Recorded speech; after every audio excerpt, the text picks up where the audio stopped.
Hello hi നമസ്കാരം, welcome to mister cipher. അപ്പോൾ ഇന്നത്തെ വീഡിയോ എന്താണെന്ന് വെച്ചാൽ നമ്മുടെ ഏറ്റവും സ്പെഷ്യൽ ആയിട്ടുള്ള the best Android phone ever എന്ന് പറയുന്ന നമ്മുടെ സാംസങ് ഗാലക്സി S23 അൾട്ര നമ്മുടെ കയ്യിലെത്തിയിട്ടുണ്ട്. അതിന്റെ ഫസ്റ്റ് അൺബോക്സിങ്ങും അതിന്റെ റിവ്യൂ ആയിരിക്കും, ഫസ്റ്റ് ഇംപ്രഷൻ എന്ന കാര്യങ്ങളും ആയിരിക്കും നമ്മൾ ഈ വീഡിയോയിൽ പറയുന്നത്. അതിന്റെ റിവ്യൂ നമുക്ക് മെല്ലെ ഒരാഴ്ച രണ്ടാഴ്ച ഞാൻ ഉപയോഗിച്ച് നോക്കിയിട്ട് അതിന്റെ റിവ്യൂ കൂടി ഞാൻ പറയുന്നതായിരിക്കും. എന്തായാലും നമുക്കിപ്പോൾ ഇതിന്റെ അൺബോക്സിങ് ഫസ്റ്റ് ഇംപ്രഷൻ വീഡിയോയിലേക്ക് കിടക്കാം. അപ്പോൾ നേരിട്ട് വീഡിയോയിലേക്ക്.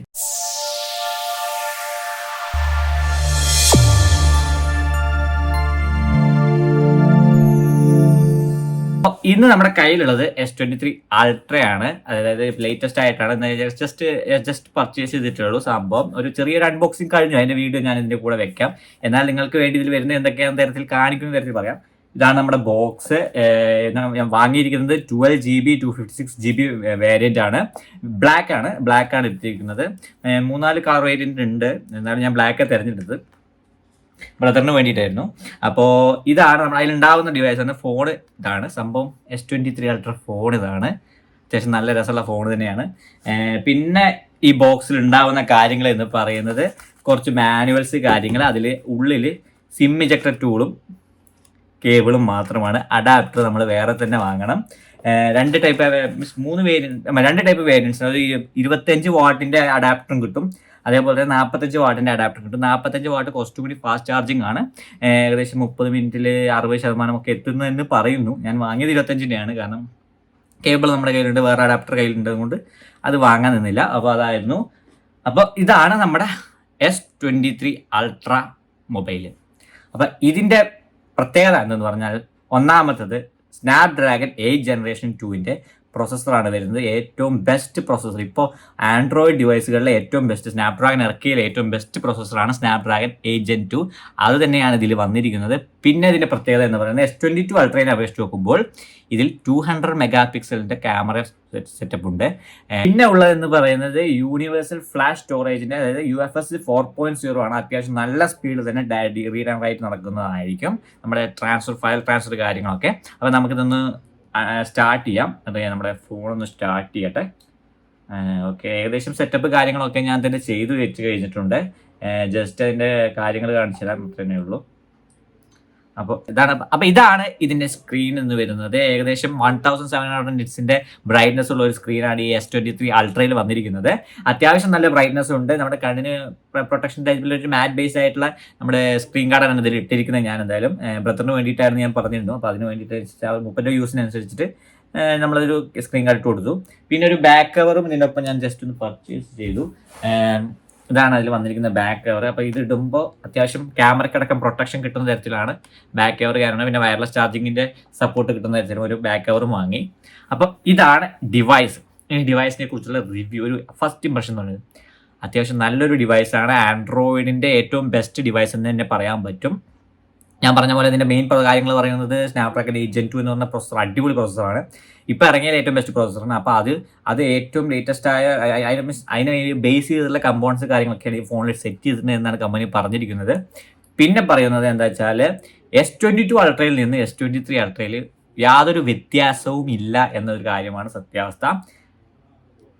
ചെറിയ ചേഞ്ച് എന്ന് പറയുന്നത് ഈ കേർവ്ഡ് സ്ക്രീനുണ്ട്. ഈ സ്ക്രീനിൻ്റെ കേട്ടോ, ഈ സ്ക്രീനിൻ്റെ ഈ കേർവ്സ് കുറച്ചൊന്ന് കുറച്ചുന്നു എന്ന് മാത്രമാണ് ഇതിൽ വരുന്നൊരു എന്താ പറയുക, ഡിസൈൻ വൈസ് വരുന്നുള്ള വ്യത്യാസം എന്ന് പറയുന്നത്. ആ ഒരു കേർവ് കുറച്ചൊന്ന് ഫ്ലാറ്റ് ആക്കി, അത്യാവശ്യം, അതായത് ഫുൾ ഫ്ലാറ്റ് ഒന്നും അല്ല, ഒരു ചെറിയ കേർവ് ഉണ്ട്, എന്നാലും അത്യാവശ്യം ഒരു ചെറിയ ഫ്ലാറ്റ് രീതിയിലാണ് വെച്ചിരിക്കുന്നത് S22-നെ അപേക്ഷിച്ച് നോക്കുമ്പോൾ.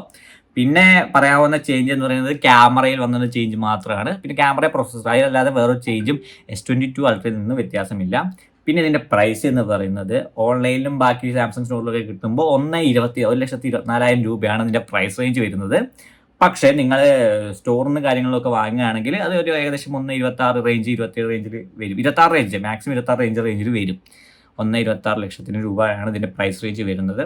അപ്പോൾ പിന്നെ നിങ്ങൾക്ക് ഇത് വാങ്ങാൻ താല്പര്യമുള്ളവരാണെങ്കിൽ, ഇപ്പോൾ ഓൺലൈനിലൊക്കെ നമുക്ക് EMI ചെക്ക് ചെയ്യുകയാണെങ്കിൽ നിങ്ങൾക്കറിയാം 6 മന്ത്സ്, മാക്സിമം പോയ ഒരു 9 മന്ത്സ് ഒക്കെയാണ് നോ കോസ്റ്റ് EMI കിട്ടുള്ളൂ. അത് കഴിഞ്ഞാൽ ഇൻട്രസ്റ്റ് ഉള്ള അതിനപ്പുറം അതും അതിൻ്റെ EMI റേഞ്ച് ഒക്കെ പറയുന്നത് ഏകദേശം 10 രൂപ 12 രൂപ റേഞ്ചിലൊക്കെയാണ് EMI സ്റ്റാർട്ട് ചെയ്യുന്നത്. അപ്പോൾ ഈ ഡിവൈസ് നിങ്ങൾക്ക് ഏറ്റവും കുറഞ്ഞ ഏകദേശം ഒരു 7,000 രൂപ അല്ലെങ്കിൽ 8,000 രൂപ റേഞ്ചിൽ EMI കിട്ടുകയും വേണം. പക്ഷേ ലോങ് ടേം ബേസ്ഡ് ആയിട്ടുള്ള EMI ആയിരിക്കുമെന്ന് ആഗ്രഹിക്കുന്നുള്ളവർക്ക് ഒരു ഓപ്ഷൻ ഉണ്ട്. ആ ഓപ്ഷനാണ് ഞാനിവിടെ പറയാൻ പോകുന്നത്. സംഭവം എന്താ വെച്ചാൽ നിങ്ങൾ ചെയ്യേണ്ടത് എന്താ വെച്ചാൽ നിങ്ങളിപ്പോൾ ഒരു സ്റ്റോറിൽ നിന്നാണ് വാങ്ങുന്നത്, അല്ലെങ്കിൽ സാംസങ് സ്റ്റോർ അല്ലെങ്കിൽ ഏതെങ്കിലും സ്റ്റോറിൽ നിന്ന് വാങ്ങുകയാണെന്ന് വെച്ചാൽ അവർക്ക് ഇപ്പോൾ സാംസങ് ഫിനാൻസ് എന്ന് പറഞ്ഞൊരു പ്രോഗ്രാം അവർ ഇൻട്രൊഡ്യൂസ് ചെയ്തിട്ടുണ്ട്. സാംസങ്കാർ ഇൻട്രൊഡ്യൂസ് ചെയ്തിട്ട് ഈ ഫോണുകൾ പർച്ചേസ് ചെയ്യാൻ കാര്യങ്ങളൊക്കെ പർച്ചേസ് ചെയ്യാൻ വേണ്ടിയിട്ട് സാംസങ് ഫിനാൻസ് എന്ന് പറഞ്ഞൊരു പ്രോഗ്രാം ഇൻട്രൊഡ്യൂസ് ചെയ്തിട്ടുണ്ട്. അപ്പോൾ അതിൻ്റെ ഉപകാരം എന്താ വെച്ചാൽ നിങ്ങൾക്കത് നിങ്ങളുടെ കാര്യങ്ങൾ എന്താണ് നിങ്ങളുടെ പാൻ കാർഡ്, ആധാർ കാർഡ്, അതേപോലെ തന്നെ കാര്യങ്ങൾ എന്നിട്ട് നിങ്ങളുടെ അക്കൗണ്ടിൽ വരുന്ന ട്രാൻസാക്ഷൻ കാര്യങ്ങൾ ഇവാലുവേറ്റ് ചെയ്തിട്ട് അവരൊരു EMI എത്ര എമൗണ്ട് വരെ നിങ്ങൾക്ക് EMI ആയിട്ട് അടയ്ക്കാൻ പറ്റും. ആദ്യം ഒരു എമൗണ്ട് അടയ്ക്കണം. അത് കൂടാതെ നിങ്ങൾക്ക് എത്ര ഈ എമൗണ്ട് വരെ EMIക്ക് കൺവേർട്ട് ചെയ്യാമെന്ന് അവരെന്നെ ഡിസൈഡ് ചെയ്ത് നിങ്ങളെ അറിയിക്കും. ഇതിൽ വരുന്ന EMI റേഞ്ച് എന്ന് പറയുന്നത് നിങ്ങൾക്ക് 12 മാസം 15 മാസം എന്നുള്ള 18 മാസം ഉണ്ട് തോന്നുന്നു. 12-15 മാസങ്ങൾക്ക് നിങ്ങൾക്ക് നോ കോസ്റ്റ് EMI ഈ സാംസങ് ഫിനാൻസ് ഒരുക്കി കൊടുക്കുന്നുണ്ട്. അതുവഴി നിങ്ങൾക്ക് ലോങ് ടേമിൽ അത് റേറ്റ് വരുന്നത് ഏകദേശം 7,000 അല്ലെങ്കിൽ 6,500, 7,000 അല്ലെങ്കിൽ 8,000 ആ റേഞ്ചിലാണ് പെർ മന്ത് EMI വരുന്നത്. അപ്പോൾ ആ ഒരു EMIയിൽ 15 മാസം, അതായത് ഒരു വർഷവും 3 മാസവും തരത്തിൽ നിങ്ങൾക്ക് EMI വെച്ചിട്ട് ഈ ഒരു ഡിവൈസ് വാങ്ങാൻ പറ്റും.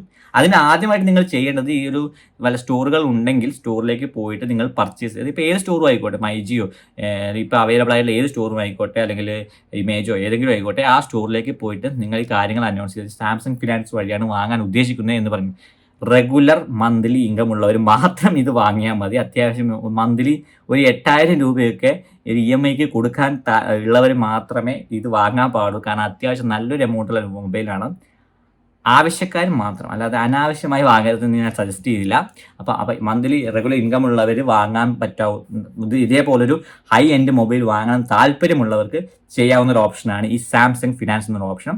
ഇതിനെ ഇമ്പോർട്ടൻസ് എന്നാൽ ഈ ഫിനാൻസ് വഴി നിങ്ങളുടെ ഫോണ് ഇതിൽ രജിസ്റ്റർ ചെയ്ത് കഴിഞ്ഞ് കഴിഞ്ഞാൽ നമ്മൾ ഫിനാൻസ് കാര്യം ആദ്യം ഒരു എമൗണ്ട് കൊടുത്തു കഴിഞ്ഞിട്ട് നിങ്ങൾ ബാക്കിയുള്ള EMI കൺവേർട്ട് ചെയ്തിട്ട് ഒരു ഫിനാൻസ് എടുത്തുവെങ്കിൽ നിങ്ങൾ പർച്ചേസ് ചെയ്യുന്ന മൊബൈലിലേക്ക് തന്നെ ഈ ഒരു സിം ഇട്ട് കഴിഞ്ഞാൽ തന്നെ ഒരു ആപ്പ് ഇൻസ്റ്റാൾ ആവും, സാംസങ് ഫിനാൻസ് എന്ന് പറഞ്ഞ ആപ്പ്. ആ ആപ്പ് വഴി നിങ്ങൾക്ക് EMI അടയ്ക്കാൻ കഴിയും. അല്ലെങ്കിൽ നിങ്ങളുടെ അക്കൗണ്ട് മന്ത്ലി 5-ാം തീയതി അല്ലെങ്കിൽ ഒരു 6-ാം തീയതി ആ റേഞ്ചിൽ ഫസ്റ്റ് വീക്കിനുള്ളിൽ നിങ്ങൾ മന്ത്ലി തന്നെ ഡിഡക്റ്റ് ചെയ്യുന്ന തരത്തിൽ സെറ്റപ്പ് ചെയ്യാനും പറ്റും. ഈ മന്ത്ലി ഇൻകം കാര്യങ്ങൾ നിങ്ങൾ എന്തെങ്കിലും ഒരു കാരണവശാൽ അടയ്ക്കാൻ പറ്റാതെയോ എന്തെങ്കിലുമൊക്കെ വരികയാണെങ്കിൽ നിങ്ങൾ എന്താ വെച്ചാൽ നിങ്ങളുടെ ഫോണ് ഉപയോഗിക്കാൻ പറ്റാതെ അതിൽ ബ്ലോക്ക് ആവും. അതാണ് ഈ സാംസങ് ഫിനാൻസിൻ്റെ വേറൊരു നെഗറ്റീവ് സൈഡ്. എന്നാലും അത് ശ്രദ്ധിക്കണം. കറക്റ്റ് അടയ്ക്കാൻ പറ്റുന്നവർ മാത്രമേ ഈ ഒരു പ്രോഗ്രാമിലേക്ക് പോയാൽ മതി. അല്ലാത്തവർ നിങ്ങൾ ഡെബിറ്റ് കാർഡ് കാര്യങ്ങൾ വെച്ചിട്ട് ചെയ്യാം. അതിൽ ചെറിയൊരു ചാർജ് എക്സ്ട്രാ വരുന്നു മാത്രം, അതിൽ ഇൻട്രസ്റ്റ് ചാർജ് വരുന്നു മാത്രം. 15 മാസത്തേക്കൊന്നും നോ കോസ്റ്റ് EMI കിട്ടില്ല. അപ്പോൾ അതാണ് ഒരു ഓപ്ഷൻ, ഞാൻ പറഞ്ഞ ബൈയിങ് ഓപ്ഷൻ. അതും ഞാൻ പറഞ്ഞു റെഗുലർ ഇൻകം ഉള്ളവർ മാത്രം ശ്രദ്ധിക്കേണ്ട കാര്യമാണ്. പിന്നെ ഈ ഡിവൈസിന് സ്പെസിഫിക് അത്യാവശ്യം നല്ല കാര്യങ്ങൾ, ക്യാമറ ബെസ്റ്റ് ക്യാമറയാണ്. ഫ്രണ്ട് ക്യാമറയും കൊള്ളാം, ബാക്ക് ക്യാമറ ഞാൻ പറഞ്ഞ പോലെ 200 മെഗാപിക്സലിൻ്റെ വൈഡ് ക്യാമറ വരുന്നുണ്ട്. അത് കൂടാതെ 10 മെഗാപിക്സലിൻ്റെ പെരിസ്കോപ്പ് ടെലിഫോട്ടോ ലെൻസ് വരുന്നുണ്ട്. കൂടാതെ ഒരു 10 മെഗാപിക്സലിൻ്റെ ടെലിസ്കോപ്പ് ലെൻസ് കൂടി വരുന്നുണ്ട്. പിന്നെ ഒരു 12 മെഗാപിക്സലിൻ്റെ അൾട്രാ വൈഡ് ക്യാമറ കൂടി സെറ്റപ്പ് കൂടി ഈ ഒരു ഡിവൈസിൽ വരുന്നുണ്ട്. മെയിൻ ക്യാമറ എന്താണെന്ന് പ്രത്യേകത എന്ന് പറഞ്ഞു കഴിഞ്ഞാൽ ഒരു 12 മെഗാപിക്സലാണ് വരുന്നത്. 4K 30 FPS വരെ സപ്പോർട്ട് ചെയ്യുന്നുണ്ട് ഫ്രണ്ട് ക്യാമറ വെച്ചിട്ട്. ബാക്ക് ക്യാമറയിൽ അത് 8K 24 അല്ലെങ്കിൽ 30 FPS വരെ ബാക്ക് ക്യാമറ വെച്ചിട്ട് നമുക്ക് വീഡിയോ റെക്കോർഡ് സപ്പോർട്ട് ചെയ്തിട്ടുണ്ട് എന്നാണ് അതിൽ അറിയിച്ചിരിക്കുന്നത്. പിന്നെ സ്നാപ്ഡ്രാഗൺ 8 പ്രൊസസ്സറിനെ കുറിച്ച് നമ്മൾ പറഞ്ഞു മതി, വേറൊരു ചേഞ്ചസ് ഇല്ല. പിന്നെ അഡാപ്റ്റർ കാര്യങ്ങൾ നിങ്ങൾ സ്വന്തമായിട്ട് വേറെ എക്സ്ട്രാ വാങ്ങുകയാണെങ്കിൽ ഫാസ്റ്റ് ചാർജിങ് താല്പര്യമുള്ളവർക്ക് 45 വാട്ടിന് പോകാം. അല്ലാത്തവർക്ക് 25 വാട്ടിൻ്റെ മതിയായിരിക്കുമെന്ന് ഞാൻ വിചാരിക്കുന്നു. സാധാരണ സ്പീഡ് പോലെ ഉപയോഗിക്കാവുന്നതാണ്. എന്നാലും 45 ഞാൻ സജസ്റ്റ് ചെയ്യുന്നത്, കാരണം അത്യാവശ്യം സ്പീഡ് വേണമെങ്കിൽ, അല്ലെങ്കിൽ ആൾറെഡി നിങ്ങൾക്ക് ഉണ്ടെങ്കിൽ അത് കുഴപ്പമില്ല. 5000 mAh ബാറ്ററി കപ്പാസിറ്റിയാണ് ഈ ഒരു ഡിവൈസിന് അവൈലബിൾ ആയിട്ടുള്ളത്. അതേപോലെ തന്നെ വയർലെസ് ചാർജിങ് 15 വാട്ട് വരെ സപ്പോർട്ടാണ്. 15 വാട്ടിൻ്റെ വയർലെസ് ചാർജിങ് ഈ ഒരു ഡിവൈസിൽ ചെയ്യാൻ പറ്റുന്നതാണ് എന്നതാണ് ഇതിൻ്റെ വേറൊരു പ്രത്യേകത. പിന്നെ ഏറ്റവും പറയാനുള്ള കാര്യം എന്താ വെച്ചാൽ സാംസങ്ങിൻ്റെ സോഫ്റ്റ്വെയർ സപ്പോർട്ടാണ്. 4 വർഷത്തെ റെഗുലർ അപ്ഡേറ്റും 5 വർഷത്തെ സെക്യൂരിറ്റി അപ്ഡേറ്റും ഈ ഡിവൈസിന് സാംസങ് കൊടുക്കുന്നുണ്ട്. ഞാനിപ്പോൾ ഇത് വാങ്ങിയത് ഇന്നലെ ഏകദേശം രാത്രിയായി. അപ്പോൾ ഇന്ന് രാവിലെ ആയപ്പോഴേക്കും ഒരു അപ്ഡേറ്റ് കിട്ടി. അത് അപ്ഡേറ്റ് ചെയ്തിട്ടുണ്ട്. ഇപ്പോൾ ഏകദേശം സാംസങ്ങിൻ്റെ 1UI 5.1 ആണ് ഇപ്പോൾ ഇതിൽ കിടക്കുന്നത്. അപ്പോൾ റെഗുലർ ആയിട്ട് ഇതിൽ അപ്ഡേറ്റ് വരും. അതിപ്പോൾ ഐഫോണാണ്. ഇപ്പം ഞാനിപ്പോൾ ഷൂട്ട് ചെയ്യുന്ന ഐഫോൺ ആണെങ്കിലും സാംസങ് ആണെങ്കിലും അതിൻ്റെ ഇമ്പോർട്ടൻസ് പറയുന്നത് റെഗുലർ ആയിട്ടുള്ള അപ്ഡേറ്റ് നിങ്ങൾക്ക് പ്രതീക്ഷിക്കാം എന്നുള്ളൊരു വലിയൊരു കാര്യമാണ്. അപ്പോൾ ഇതിൽ പറഞ്ഞ പോലെ 4 വർഷം ആൻഡ്രോയിഡ് അല്ലെങ്കിൽ സാധാരണ റെഗുലർ അപ്ഡേറ്റ് കിട്ടും. അതേപോലെ തന്നെ 5 വർഷത്തെ സെക്യൂരിറ്റി അപ്ഡേറ്റും ഈ ഒരു ഡിവൈസിന് കിട്ടുന്നതായിരിക്കും. പിന്നെ ഇതിൻ്റെ ഡിസ്പ്ലേ 120 ഹെർട്സിൻ്റെ AMOLED ഡിസ്പ്ലേ ആണ് ഈ സാധനത്തിൽ വന്നിരിക്കുന്നത്. അത്യാവശ്യം നല്ല സ്മൂത്താണ് ഉപയോഗിക്കാനും. എന്താ പറയുക, 1700 നിറ്റ്സ് ബ്രൈറ്റ്നസ് ഉണ്ട്. ഞാൻ പറഞ്ഞല്ലോ, നല്ല ബ്രൈറ്റ് ആക്കി കഴിഞ്ഞാൽ കാണിച്ചത് ഞാൻ മിനിറ്റ് ഫുൾ ബ്രൈറ്റ് ആക്കി കഴിഞ്ഞാൽ. ഇപ്പം ഇതിൽ ക്ലാരിറ്റി കുറവുണ്ടെങ്കിൽ നോക്കാം. എന്നാലും അതിൻ്റെ വീഡിയോസ് കാര്യങ്ങളൊക്കെ നല്ല സ്മൂത്താണ് കേട്ടോ, ഭയങ്കര സ്മൂത്താണ്. 120 ഹെർട്സിൻ്റെ റിഫ്രഷ് റേറ്റ് ആണ് ഇതിന് സംഭവം വന്നിരിക്കുന്നത്. അതേപോലെ ആൻഡ്രോയിഡ് 13 ആണ്. പിന്നെ അടുത്തൊരു ഇമ്പോർട്ടൻറ്റ് ഫീച്ചർ ഈ ഡിവൈസിൻ്റെ എന്ന് പറയുന്നത് ഈ ഒരു സാധനമാണ്, നമ്മുടെ എസ് പെൻ എന്ന് പറയുന്ന സംഭവമാണ് ഈ ഒരു ഡിവൈസിനെ ബാക്കി ഡിവൈസിന്, അതായത് S23 ആണെങ്കിലും S23+ ആണെങ്കിലും ബാക്കിയുള്ള ഡിവൈസിൽ നിന്ന് ഇതിനെ വ്യത്യസ്തം വരുത്തുന്ന ഒരു സംഭവം എന്ന് പറയുന്നത് ഈ ഒരു ഇതൊരു പെണ്ണ് നമ്മൾ ഓപ്പൺ ചെയ്തതിന് ഈ പെണ്ണിൻ്റെ കുറച്ച് ഫീച്ചേഴ്സ് കാര്യങ്ങളൊക്കെ ഇതിൽ അവൈലബിൾ ആയിട്ട് വരും. അതിൽ നമുക്ക് ഏതെങ്കിലും എടുക്കാം. നമുക്കിപ്പോൾ ഒരു ക്രിയേറ്റ് ന്യൂ അടിച്ചിട്ട് കണ്ടോ അങ്ങനെ സൈൻ ചെയ്യാം. ഇതൊക്കെ സേവായിട്ട് നോട്ടായിട്ട് സേവ് ചെയ്തേക്കാം.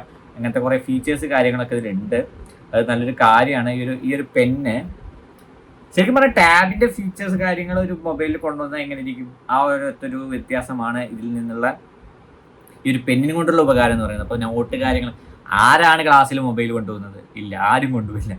അപ്പോൾ ക്ലാസ്സിൽ കൊണ്ടുപോയിട്ട് നോട്ട് എഴുതിയിരിക്കുന്ന കാര്യങ്ങളൊന്നും പറ്റില്ല. പിന്നെ പ്രൊഫഷണൽസ് ഉണ്ട്, അതായത് ഇപ്പോൾ ഒരു മീറ്റിങ്ങിനൊക്കെ പോകുന്നവർ, ഒരു പരിപാടി നടക്കാച്ചാൽ നോട്ട് കിട്ടാതെ വരുമ്പോൾ നോട്ടിന് വേണ്ടി നമ്മൾ ഇങ്ങനെ നോട്ട് എഴുതുന്നു എന്നൊക്കെ നമുക്ക് പറയാം. അല്ലാതെ എന്നാലും വരയ്ക്കാനുള്ള അത്രയ്ക്ക് ലെവലുള്ള സോഫ്റ്റ്വെയർസ് കാര്യങ്ങൾ ഇപ്പോൾ വന്നിട്ടില്ല.